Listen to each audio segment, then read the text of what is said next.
우리의 찬송과 영광 받길 원하시는 주님, 주님만 찬양과 영광을 받아 주옵소서. 우리를 구원하신 주님이시기 때문입니다. 우리에게 다 주셨기 때문입니다. 주님, 오늘 이 예배 가운데 말씀으로 우리에게 찾아오시옵소서. 성령님이 역사하셔서 사탄막이 틈 못하게 하여 주시고 우리의 마음이 옥토가 되게 하여 주옵시며 주님이 주신 말씀을 통하여 인격적인 주님, 예수님 깊이 만나는 귀한 시간 되게 역사하여 주옵소서. 믿고 감사하오며 예수님 이름으로 기도하옵나이다. 아멘. 우리 주님 이름으로 축복하고 또 사랑합니다.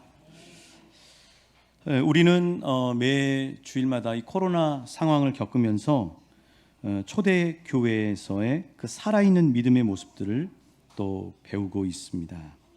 지난 시간에 하나님께서 우리에게 말씀해 주시는 것은 먼저 초대교회는 어떻게 살아있냐면은 사도들의 가르침을 받아서 살아있는 말씀을 인격적으로 계속해서 만나고 있다고 하는 사실이죠. 우리 왕충교회도 참 감사한 건 뭐냐면 이 코로나가 이렇지만 단톡방들이 많이 있어가지고 서로 이렇게 말씀을 또 격려하고 말씀을 나누는 그런 시간들이 있습니다. 그래서 그냥 나 혼자 성경을 읽으려고 그러면 힘든데 같이 성경을 읽고 그걸 나누니까 성경이 읽어지면서 은혜가 있더라고요. 우리 왕춘교회 가운데도 초대교회의 이 놀라운 말씀의 인격적인 역사가 날마다 흘러 넘쳐날 줄 믿습니다. 또 초대교회는요, 서로 교제하기를 힘쓴다고 했어요. 이 교제라고 하는 건 뭐냐면은 예수님을 중심으로 하나님과 사귐이 깊어지고 우리 간에 사귐이 깊어지는 거죠. 자, 우리 좌우 옆에 있는 분들 한번 보십시오. 귀하시지 않습니까? 그렇잖아요. 함께 신앙생활을 하기 때문에 외롭지가 않잖아요. 그리고 얼마나 힘이 돼요. 서로 기도해 주잖아요. 여러분, 이 세상에서요, 우리가 편안할 때는 괜찮은데 힘들고 어려울 때 나를 위해서 마음을 모아서 기도해 주는 수많은 사람들이 있다고 하는 것은 엄청난 축복인 줄 믿습니다. 예수 안 믿는 분들은 정말 그분도 우리가 때로 힘들고 어려울 때 우리를 도와주려고 그래요. 그런데 그분들이 도와주는 것들이 뭐 여러 가지가 있겠죠. 그런데 우리 예수 믿는 사람들은 교회라고 하는 공동체를 통해서 계속 그분을 위해서 기도해 준다고 하는 사실, 이건 엄청난 축복인 줄 믿습니다. 그런 그 기도의 축복. 그래서 사실 이 형제 자매라고 하는 것은요, 이 형제 자매라고 하는 말 때문에 로마 시대 때는 교회가 오해를 받았습니다. 어떤 오해를 받았냐면은 이 형제 자매라고 하는 말을 쓰면은 근친상간으로 이해를 한 거예요. 왜 그러냐면 이집트는 형제요, 자매요 이렇게 하면은 섹스 파트너로 생각을 했어요. 근데 교회에서 예수님으로 인해서 세워진 교회에서 형제님, 자매님 그러니까 처음에는 이 사람들이 오해를 해가지고 교회는 이 정말 음란한 곳이구나 하고 생각을 했다고요. 근데 그게 아니죠. 이 형제자매라고 하는 것은 하나님 아버지를 모신 예수님의 한 피를 가진 형제요, 자매인 것이죠. 자, 오늘 세 번째로 우리가 초대교회에서 배우고 싶은 세 번째는요, 다시 한번 사도행전 2장 42절 말씀 우리 마음에 담았으면 좋겠습니다. 같이 읽어보실까요? 시작.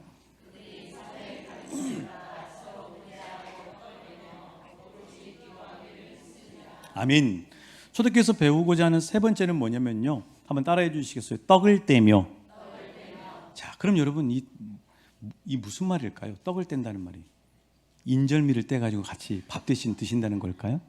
아니면 개떡이 맛있잖아요. 개떡을 떼가지고 쑥으로 빚은 개떡. 벌써 침을 흘리시고 계신 분들이 꽤 많이 있습니다. 시장하셨어? 이런 뜻일까요? 아니죠. 이 초대교회에서 있는 아름다운 살아있는 믿음의 모습이 뭐냐면 떡을 떼는 건데, 그 떡을 뗀다고 하는 게 뭐냐면 성찬식을 이야기하는 거죠. 성찬식. 자, 성찬식이 여러분 뭡니까? 성찬식을 예수님이 우리 고린도전서 11장 23절부터 26절에서 사도 바울이 이렇게 성찬식을 우리에게 이야기해 주고 있습니다. 고린도전서 11장 23절부터 26절 같이 우리 마음에 담습니다. 시작. 내가 너희에게 전한 것은 주께 받은 것이니 곧 주 예수께서 잡히시던 밤에 떡을 가지사 축사하시고 떼어 이르시되 이것을 행하여 나를 기념하라 하시고 또한 그와 같이 잔을 가지시고 이르시되 이 잔은 내 피로 세운 새 언약이니 이것을 행하여 마실 때마다 나를 기념하라 하셨으니 너희가 이 떡을 먹으며 이 잔을 마실 때마다 주의 죽으심을 그가 오실 때까지 전하는 것이니라. 아멘. 자, 서집사님 23절을 다시 한번 띄워주세요. 자, 이 성찬식은 뭐냐면 누가 제정하셨다고요? 누가 제정하셨어요? 예수님이 제정하신 겁니다. 예수님이 만드신 거예요. 이게 성찬식입니다. 두 번째는 이제 성찬식이 뭐냐면은 예수님의 몸과 피를 나누고 기념하는 거예요. 이게 성찬식인 거죠. 자, 그러니까 이 성찬식은 예수님이 제정하셨다고 말씀하고 있어요. 자, 그러면 이 초대교회가 있었을 때 대세를 이루고 있던 게 뭐냐면 유대교였어요. 유대교. 지금도 예루살렘에 가면 유대교를 믿는 사람들이 많습니다. 여기다 모자 쓰고 또 여기다 막 띠 두르고 통곡에 가서 막 이렇게 기도하면서 말씀 읽고 그런 분들이 있죠. 그런데 그 유대교가 온통 다 지배하고 있던 그 시대에 그 유대교를 믿는 사람들은 성찬식이 있었을까요? 성찬식은 없었어요. 그럼 그 사람들은 뭘 지켰느냐? 유월절을 지켰어요. 유월절이 뭐예요? 우리 최고의 명절하면 추석과 설이죠. 그런 것처럼 이스라엘의 최대 명절하면 유월절이에요. 자, 여러분, 유월절이 어떤 날입니까? 우리로 이야기하면 8.15 광복 기념이라고 똑같아요. 이스라엘 백성들이 어디에서? 애굽에서 430년 또는 400년 동안 종살이를 하고 있었어요. 그렇죠. 그 종살이 하고 있던 이스라엘 백성들을 하나님이 구원해 내신 날이 바로 유월절인 거죠. 그런데 어떻게 구원해 내셔요? 10가지 재앙을 일으킵니다. 그래도 말을 안 들으니까 하나님이 마지막 10번째 재앙은 짐승과 사람의 장자를 죽게 하는 재앙을 내려요. 그런데 하나님이 모세를 통해서 하나님의 백성들이 그 10번째 재앙을 피할 수 있는 방법을 가르쳐 주셨는데 뭘 잡아서? 양을 잡아서 양의 피를 문 설주와 임방에 바르고 그리고 집 안에서는 바깥에 출입하지 않고 그날 저녁에는 집 안에서는 누룩이 들어있지 않은 딱딱한 떡을 먹고 그리고 잡았던 양의 이 살을 구워서 그걸 먹는 거죠. 그렇게 해서 하나님이 그날 저녁에 이스라엘 백성들을 세계 대제국인 애굽으로부터 구원해내는 날. 그래서 그 유월절은 우리를 구원해 주신 하나님의 은혜를 기념하고 감사하는 것. 이게 바로 유월절이었던 것입니다. 자, 그런데 예수님이 제정해 주신 성찬식은 유월절하고 비슷한 것 같지만 완전히 달라요. 예수님이 붙잡히시던 날 밤에 성찬의 기원이 시작이 되죠. 붙잡히시던 날 밤. 그때 예수님이 뭘 하셨어요? 제자들을 함께 다니는 제자들과 함께 식탁을 준비하셨죠. 그걸 뭐로 최후의 만찬이라고 그러잖아요. 식탁을 준비하시고 함께 제자들과 함께 이렇게 있으면서 예수님이 이 말씀을 하십니다. 떡을 쫙 들으셔서 찢으시더니 제자들에게 말씀하셔요.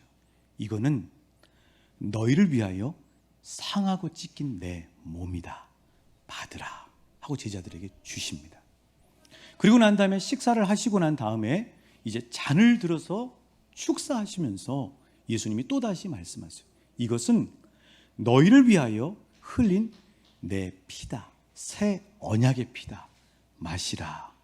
그리고 나를 기념하라 하고 말씀하셨습니다. 성찬식을 해야 되는데 사실 오늘 성찬식을 할까 새벽에 기도를 많이 했어요. 그런데 코로나 때문에 뭐 이렇게 나오셔서 하실까 또 각자 있는 자리에서 할까 여러 가지 생각들을 했는데 결국은 성찬식은 하지 못했습니다. 중요한 사실은 예수님이 우리에게 몸과 보혈의 은혜를 허락해 주신다고 하는 사실이죠. 자, 제자들은요, 예수님이 잡히시는 날 밤에 예수님이 떡을 주시면서 이게 내 몸이다, 또 보혈을 주시면서 포도주를 주시면서 이게 내 피다 하고 말씀하셨을 때 제자들은 이해했을까요? 전혀 이해를 못했어요. 그런데 불과 며칠이 지나서 제자들은 예수님이 그날 저녁에 마지막으로 베푸셨던 만찬에서 하신 말씀이 어떤 말씀인지를 생생하게 알았어요. 그게 뭐였어요? 십자가 앞에서. 그렇죠. 십자가 앞에서 예수님이 못이 박히시고 창에 찔리시면서 예수님의 옥체, 몸이 찢어지셨잖아요. 제자들은 그때 알았어요. 아, 예수님이 그 성만찬, 그 밤에, 마지막 만찬의 밤에 우리에게 말씀하신 내 몸을 먹으라고 하신 말씀이 저 말씀이구나. 나를 구원하기 위해 십자가에서 예수님이 그 살이, 몸이 찢어지셔서 나를 구원해 주신 몸이구나 하는 사실을 알게 된 거죠. 자, 성찬식 저녁에 포도주를 주시면서 내 피다 할 때는 몰랐어요. 그런데 십자가 앞에서 예수님이 고난당하시고 한 방울도 남기지 않고 다 흘려주시는 예수님의 보혈의 피, 그 피 흘리심을 보면서 제자들은 그 뜻을 알게 됐어요. 아, 저 보혈은, 바로 예수님 말씀하신 그 보혈은 나를 구원하시기 위해, 나의 모든 죄를 씻어주시기 위해 흘려주신 예수님의 보혈이구나 하는 사실을 알게 됐다고 하는 사실이에요. 여러분, 그 경험을 가진 사람들이 지금 초대교회에 모여 있는 거예요. 그리고 오늘 사도행전 2장 42절의 말씀처럼 초대교회로 모여서 떡을 떼고 있는 거예요. 성찬식에 참여하고 있는 거예요. 자, 그럼 여러분이 제자들이라면 그 성찬식에 참여할 때 어떤 마음이었겠습니까? 뭐가 생각이 났을까요? 예수님의 어떤 모습이 생각나요? 십자가에서 고난당하시고 죽으시는 모습이 생각이 났겠죠. 그러니까 아마 그 초대교회에서 이 매주마다 있었던, 매주 했거든요. 매주마다 있었던 이 성찬에 참여하는 제자들의 마음속에는 항상 가슴에 새기는 게 뭐냐면, 예수님이 죽을 수밖에 없는 나를 위해 몸을 다 찢어주시고 보혈을 흘려주셔서 나는 그 희생과 은혜 위에 살고 있다 하는 사실을 제자들은 성찬에 참여할 때마다 생생하게 마음이 느끼면서 다짐했을 거라고요.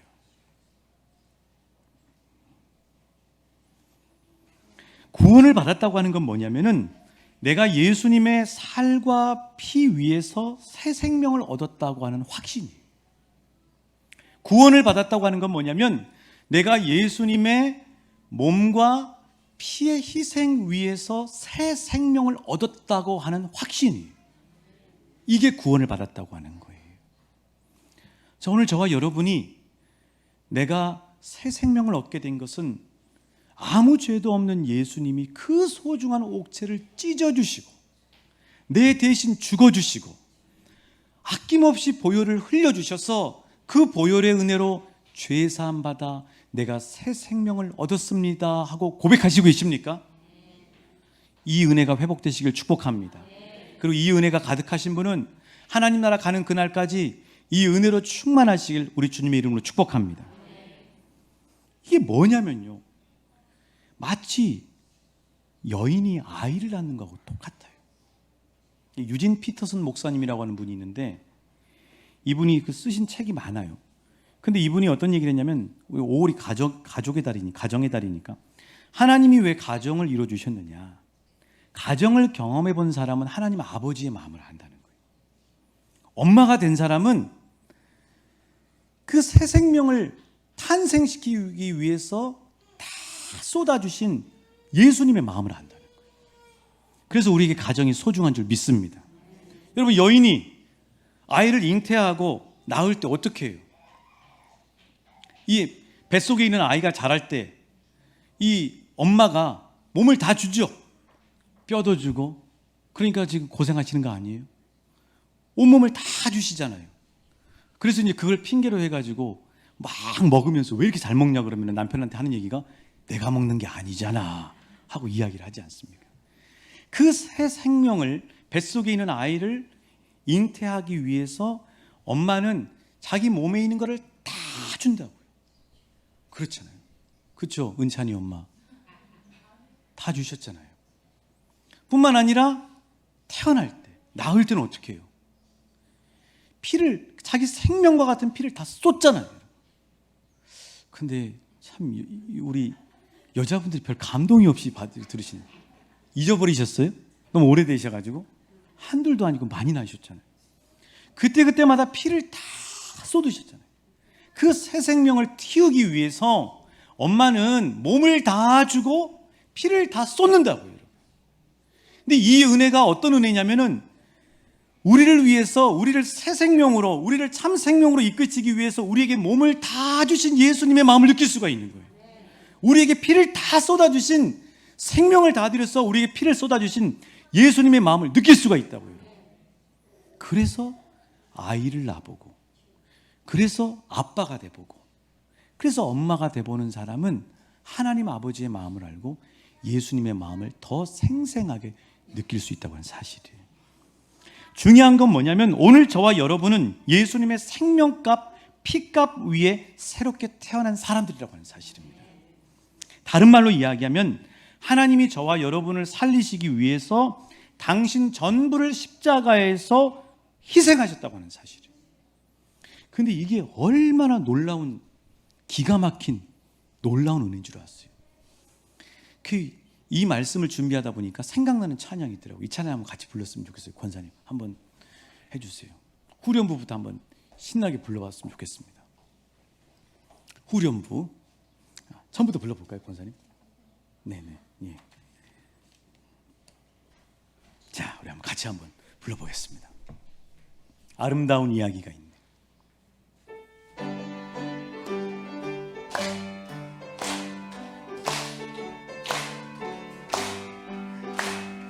아름다운 이야기가 있네. 구세주의 사랑 이야기. 영광스런 천국 떠난 사람, 나와 같은 죄인 구하려. 주님의 그 사랑은 정말 놀랍네, 놀랍네, 놀랍네. 주님의 그 사랑은 정말 놀랍네. 나를 위한 그 넓고 넓은 우주 속에 있는 많고 많은 사람들 중에 구원받고 보호받은 이 몸, 주의 사랑받고 산다네. 주님의 그 사랑은 정말 놀랍네, 놀랍네, 놀랍네. 주님의 그 사랑은 정말 놀랍네. 나를 위한 그 3절까지 불러볼까요? 사람들은 이해할 수 없네. 주를 보낸 하나님 사랑, 이 사랑이 나를 살게 하네. 갈보리의 구속의 사랑, 주님의 그 사랑은 놀랍네, 놀랍네, 놀랍네. 주님의 그 사랑은 정말 놀랍네. 나를 위한 그 사랑. 할렐루야. 주님의 그 사랑은 정말 너무 놀라운 거예요. 어떻게 표현할 길이 없어요. 너무 놀라워서 표현할 길이 없어요. 자, 그럼 제가 여러분에게 지금부터 말씀드리는 이 이야기를 들으시면서 하나님이 나를 위해서 십자가 제단에서 쏟아주시고 희생하신 이 이야기가 얼마나 놀라운 이야기인지를 여러분에게 말씀드리겠습니다. 2011년도에 미국의 세계적인 방송이 있어요. CNN이라는 방송이 있습니다.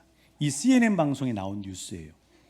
어떤 뉴스 내용이냐면은 저기 남미에 가면 페루가 있는데 페루라고 하는 나라의 북부에서 이 매장된 유골 149가 발견이 된 거예요. 유골이 149가 발견이 됐어요. 근데 이제 어떻게 이게 발견이 됐냐면은 엘니뇨, 이 지구가 환경이 막 이렇게 교란이 되니까 엘니뇨 현상이 있으면서 계속해서 그 지역에 홍수가 일어난 거예요. 홍수가 일어나면서 땅이 막 깎이잖아요. 깎이다 보니까 어느 날 유골이 드러났는데 한두 구도 아니고 무려 149의 유골이 발견된 거예요. 그래서 미국의 이 툴레인 대학이라고 이 대학에서 그 유골들을 가지고 가서 조사를 해보니까 이 유골들이 어른 유골이 아니에요.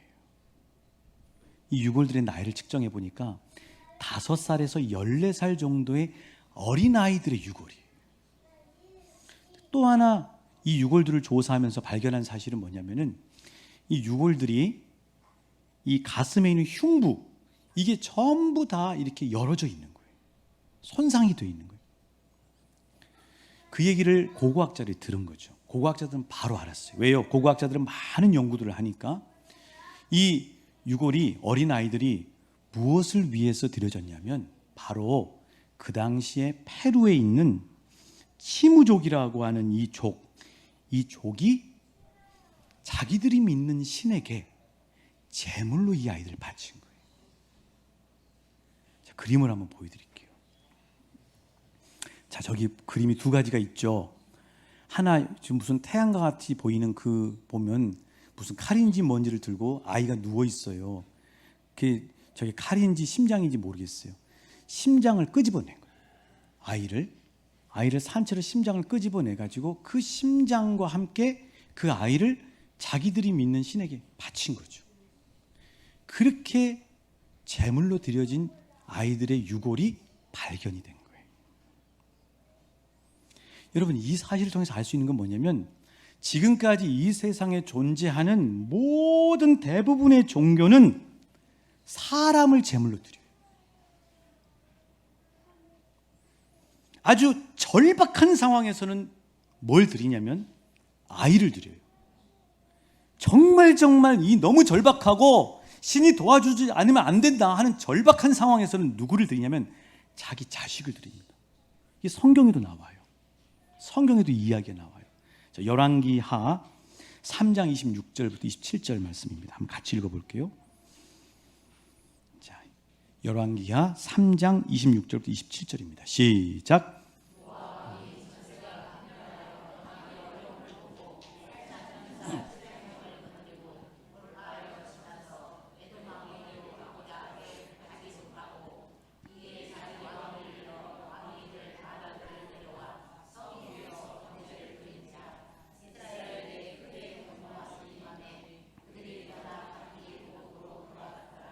그림을 한번 보여드릴게요. 자, 그림이 하나 있습니다.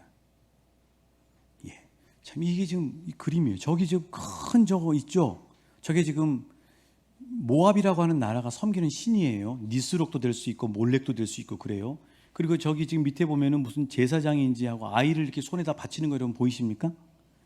저 일이 성경 안에도 저런 이야기들이 기록이 돼 있어요. 뭐냐면은 모압이 유다의 여호사밧 왕과 북왕국의 아합 왕의 연합군과 싸우는데 못 이기겠는 거예요.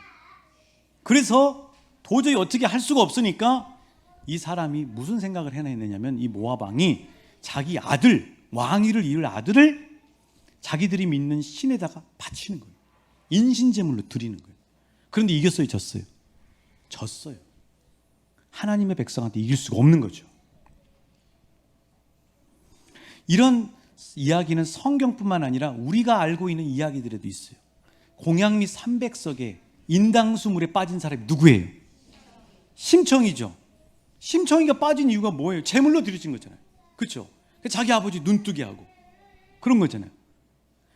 그러니까 이런 인신제사, 이 사람을 드리는 이런 제사가 세상의 모든 종교들에는 거의 다 있어요. 그런데 여기서 기가 막히고 놀라운 사실은 뭐냐면 우리가 믿는 하나님은 사람의 인신제사를 드리기를 원치를 않으셔요. 사람을 우리 보고 우리 몸을 드리라고, 제물로 드리라고 이렇게 하나님이 먼저 요구하시지가 않아요. 우리 하나님은 그런 하나님이 아니에요. 그럼 하나님은 어떻게 하시냐고요? 하나님은 먼저 당신을 먼저 우리한테 주셔버렸어요. 이게 너무 놀라운 사실이에요. 세상의 다른 모든 종교의 신들은 다 바치라는 거예요. 다 바치라고 하는. 그런데 하나님은 인신제사를 원하지도 않고 요구하지도 않고 오히려 우리한테 바치라고 하시는 게 아니라 당신 드려버리는 거예요. 우리한테 주셔버리는 거예요. 이게 놀라운 은혜예요, 여러분. 아니 목사님, 나는 성경에서 인신제사 하나님이 요구하시는 거 아는데요. 무슨 이야기인데요? 아니 하나님이 아브라함의 아들 이삭 바치라 그랬잖아요. 여러분, 아브라함의 아들 이삭을 하나님이 바치라고 하는 것은 하나님이 이삭 받으셨어요, 안 받으셨어요? 안 받으셨죠? 왜 그렇게 하신 거예요? 창세기 22장 1절. 제가 그럴 줄 알고 준비해 왔어요. 자, 같이 읽어보죠. 창세기 22장 1절입니다. 시작.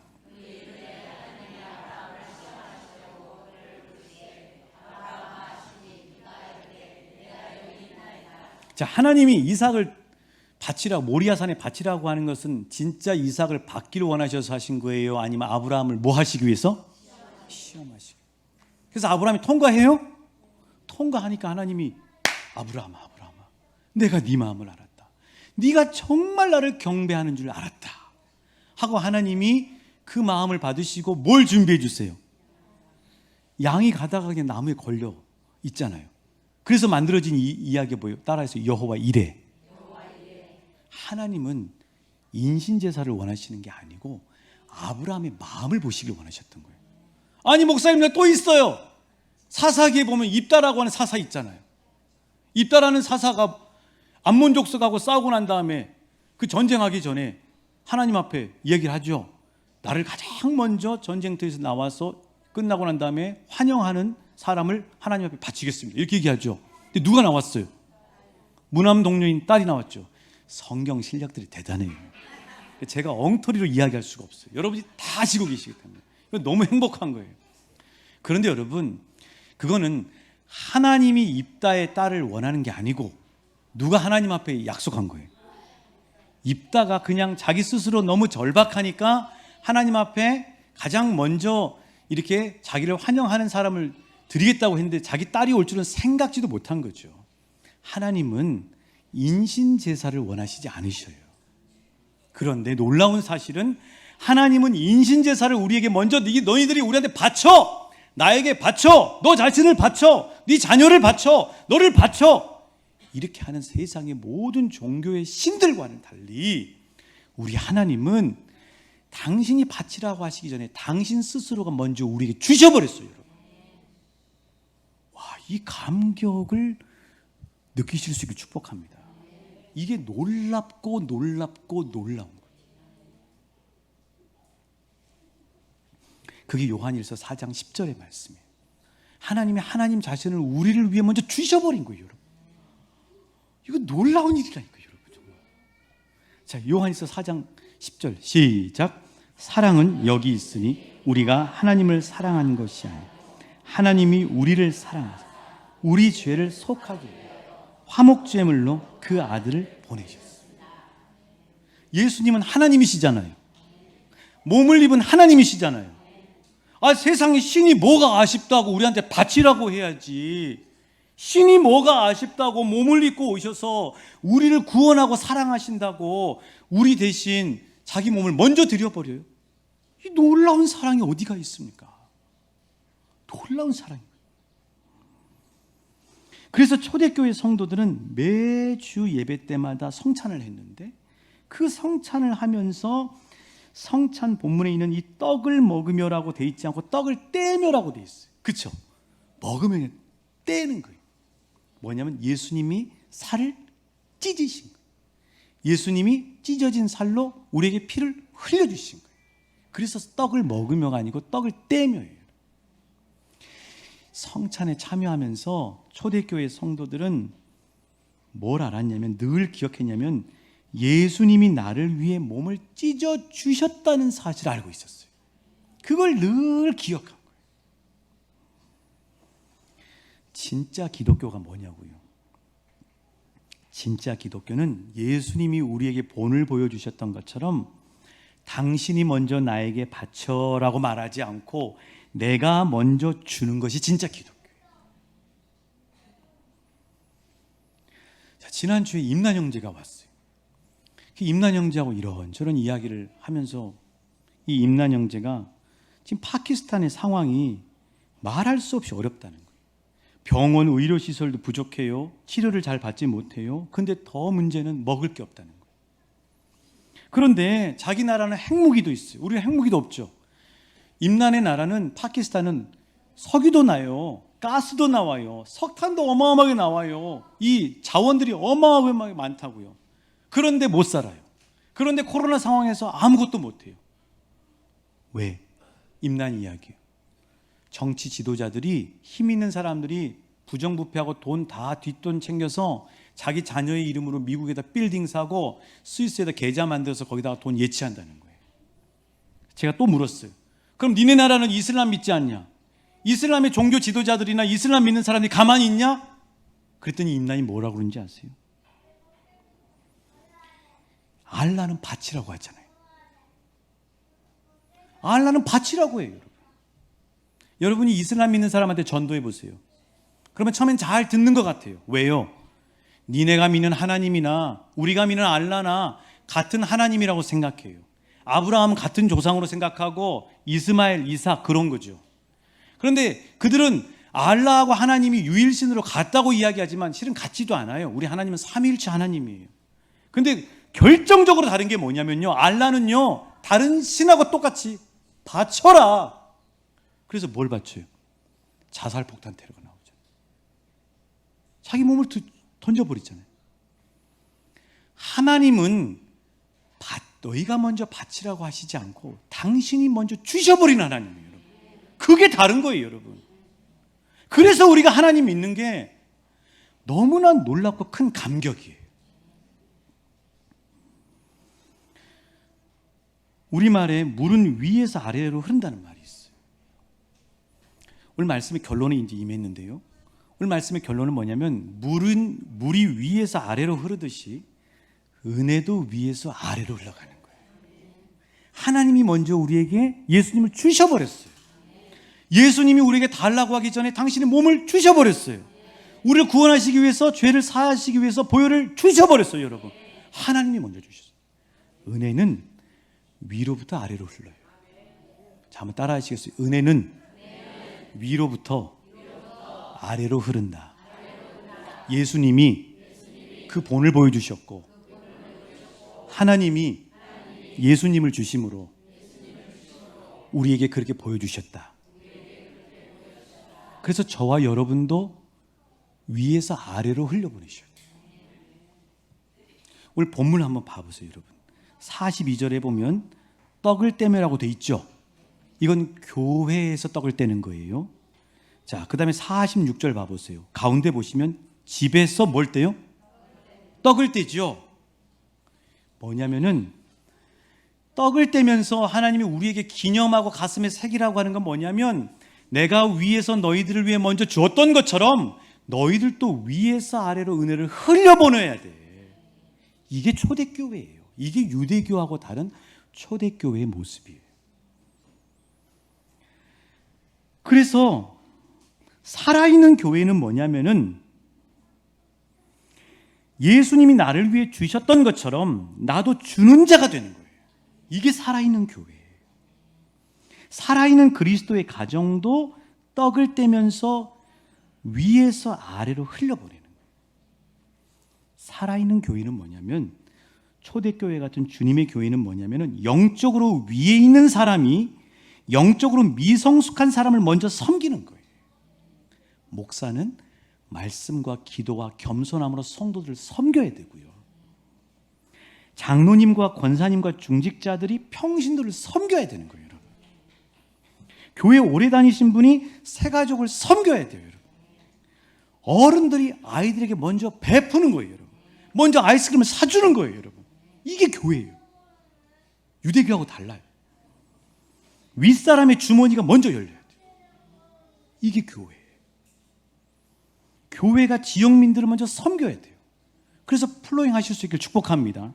마을 잔치를 해야 됩니다. 이웃사랑 김장을 해야 돼요. 그게 교회예요, 여러분. 선생님이 제자들에게 먼저 베푸는 거예요. 이게 교회예요. 선교회장과 리더가 팀원들에게 먼저 다가가고 베푸는 게 교회예요. 선배가 후배에게 밥을 사주고요. 그래서 오늘 정현자 권사님하고 이면수 권사님 밥을 사시잖아요. 지난주에 장로님 가정이 밥을 섬기셨잖아요. 5월 31일에도 장로님 가정이 청년들하고 성가대원들 섬기신다고요, 여러분. 이게 교회예요, 여러분. 아랫사람이 위에게 바치는 게 아니고, 예수님의 십자가 은혜를 경험한 사람들은, 그 은혜를 경험한 교회 공동체는 어떻게 하냐면 은혜는 위에서부터 아래로 흘려버리는 거예요.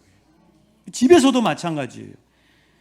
떡을 떼는 집은 어떻게 되냐면은 집안의 어른이 자손들에게 늘 넉넉한 마음과 기도로 베풀고 섬겨요. 부모가 자녀에게 먼저 물어보고 그들의 마음을 열어주고 만져주는 거예요. 부모가 자기 얘기를 먼저 하는 게 아니라 오늘 어땠니? 요새 어때? 하고 자녀에게 자꾸 물어주는 거예요, 여러분. 이게 은혜가 위에서 아래로 흘러가는 거예요. 더 많이 가진 자가 덜 가진 자를 섬기는 게 교회예요, 여러분. 힘이 있는 자가 연약한 자를 섬기는 게 교회라고요. 그게 그리스도인이에요. 남편이 아내에게 따뜻한 말 한마디로 축복하는 거예요. 자, 우리 남자들만 한번 따라하겠습니다. 여보. 아유, 공수부대 나오신 기정태 집사님, 왜 씩씩함이. 자, 우리 남자분들 다 한번 따라하시겠습니다. 이거는 영적 권위로 여러분에게 명령합니다. 따라하셔야 돼요, 남자. 여보. 여보. 오늘 수고 많았지? 이거 한마디만 하시면 돼요. 남자가 먼저 하는 거예요. 이게 하나님이 기뻐하시는 그리스도인의 가정이에요. 아, 나 오늘 힘들었는데, 이게 아니고 남편이, 영적 가정인 남편이 들어오자마자 여보 오늘 수고 많았지? 이게 교회 그리스도인의 가정이라고요. 형님 먼저가 아니고 아우 먼저가 그리스도인의 가정이에요. 정리하면은 하나님이 우리에게 예수 그리스도를 주셨어요. 예수님이 우리에게 보혈을 주셨다고요. 예수님이 우리에게 전부를 주셨어요. 받으셨어요, 여러분. 이미 우리도 위에서 아래로 흘려보내셔야 돼요. 그게 그리스도인의 교회고 그게 그리스도인의 가정이에요. 그 흘려보내는 거를 다음 한 주 동안 하는 게 플로잉 사역이에요. 사랑하는 여러분을 통해 예수님의 사랑이, 여러분의 섬김을 통해 예수님의 은혜가 우리의 마을과 지역과 직장 가운데 흘러가실 수 있기를 축복합니다. 우리 찬양하시면서 예배문 나서시겠습니다.